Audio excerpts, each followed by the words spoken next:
नमस्कार, मेरा नाम सुरेश कुमार मिश्रा है और मैं वर्ग 9 से आपके लिए एक मैथ का सवाल लेकर आया। गुणनखंड कैसे करें? यहाँ पर गुणनखंड अलग अलग मेथडों से भी किया जाता है। अब आते हैं, यहाँ पर मैंने एक सवाल लिया है ए क्यू प्लस 1, इसका गुणनखंड करना है। तो यहाँ देखिए, हमारे पास ए का पावर 3 है और उसके बाद प्लस में 1 है। ये बात आपको ध्यान रखना है कि आप अपनी आवश्यकता के अनुसार एक के ऊपर अगर आप पावर सेट करते हैं तो कोई फर्क नहीं पड़ता है, क्योंकि एक एक ऐसी संख्या है जिसका कितना भी पावर है उसका वैल्यू एक ही आता है। अगर एक का पावर 0 भी रहेगा तब भी उसका आंसर एक ही आएगा। अगर कोई अन्य संख्या है और जिसके पावर में 0 है तो उसका आंसर तो एक होता ही है। ये तो हम आपको पहले भी बता चुके हैं। चलिए हम बात करते हैं इस सवाल पे। सवाल है ए क्यू प्लस 1। तो देखिए यहाँ पर हम हल निकालते हैं ए क्यू प्लस 1। तो 1 को अगर हम क्यू में डालते हैं तो हमारे पास सवाल हो जाता है ए क्यू प्लस 1 क्यू।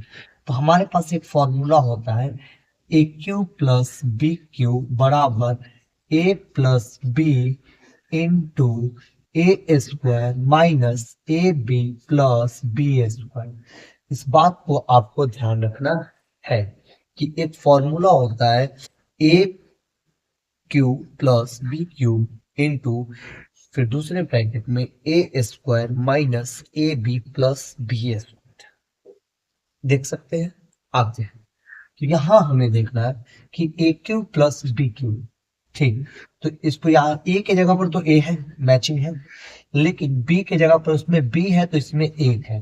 तो हम आरएचएस पे सेट करते हैं ए प्लस बी यानी ए प्लस 1, पहला फैक्ट। दूसरा देखिए ए स्क्वायर, तो ए की जगह पर ए का स्क्वायर, फिर है माइनस ए बी, ए और बी, तो बी की जगह पर 1, तो यहाँ पे सिर्फ ए लिखेंगे। क्यों? अगर हम ए और ए बी, एक और बी का गुना हो रहा है तो ए और बी की जगह पर 1, तो बात तो वही है। प्लस बी स्क्वायर यानी एक का स्क्वायर। तो यहाँ देखिए ए plus 1 into a square minus A plus 1 का स्क्वायर, तो 1 ही होगा है।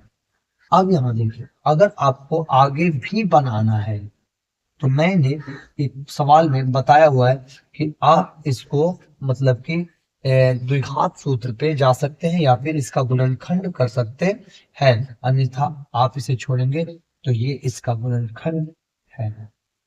ठीक, सेम इसी प्रकार से दूसरा क्वेश्चन है हमारा। हाँ, यहाँ पर हम यही पढ़ लेते हैं क्वेश्चन नंबर 2।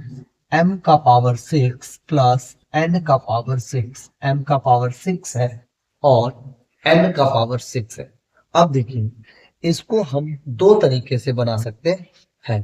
पहले देखिए, एक फॉर्मूला होता है ए स्क्वायर माइनस बी स्क्वायर बराबर a plus b into A minus B.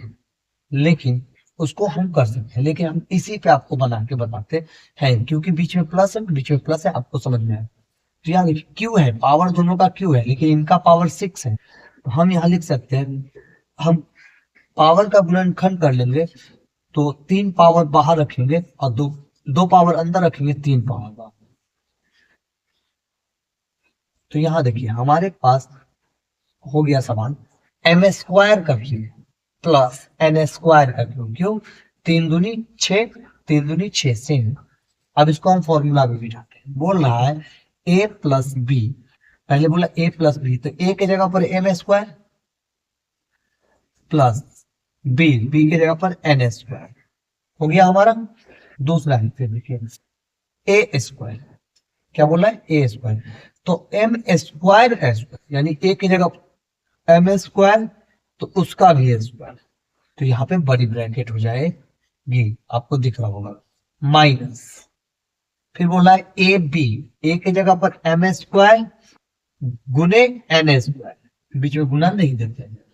फिर बोल रहा है एन स्क्वायर, तो एन स्क्वायर का भी स्क्वायर होगा, तो प्लस एन स्क्वायर का स्क्वायर, फिर ब्रैकेट के लिए, तो यहाँ हो जाएगा हमारा M square plus N square, और यहाँ पे ब्रैकेट में एम का पावर 4 हो जाएगा minus M square N square, और यहाँ पर एन का पावर भी हमारा 4 हो जाएगा। सिंपल सा ये आपका एक गुणनखंड तैयार है। ऐसे ही प्रश्नों के हल के लिए आप कमेंट में अपना प्रश्न बता सकते हैं। तब तक के लिए धन्यवाद।